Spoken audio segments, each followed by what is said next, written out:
I think probably the most common stereotype is braggadocious, that Texans are always claiming they have the biggest and the best, and of course they do.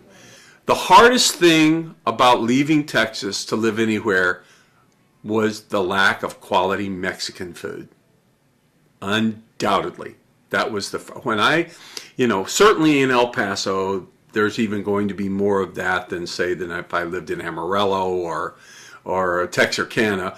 But when I know, because it was so conscious in my mind when I left, I realized in El Paso that probably 2 out of 3 of all the meals that I ate were some form of Mexican food.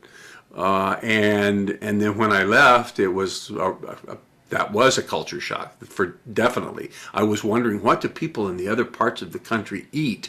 And then I found toasted ravioli and mustacholi and all things that are great and wonderful Missouri food. Going to college seems to be a fairly universal kind of an experience on an individual basis.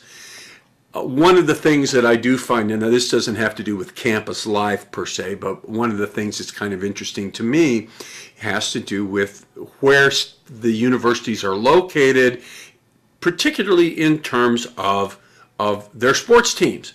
So here we are in St. Louis.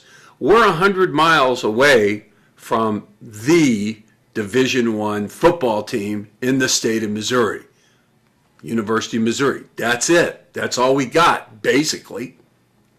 But if you're in Texas, the old Southwest Conference, you want to start out where I started off school, University of Texas at El Paso, but certainly you got Texas, Texas Tech, Texas A&M, Rice, North Texas State, or whatever it's called now, North Texas University, whatever it is, University of North Texas, right on down to TCU. There's dozens of Division I schools, and it almost seems funny to me that we all pick up that one banner and wave it. I remember one time I was on vacation, and somebody was giving me some really hard time that University of Texas had lost a football game. And I'm like, what do I care? I don't root for Texas. But you're from Texas. I know, but we have other schools. We're not like Missouri.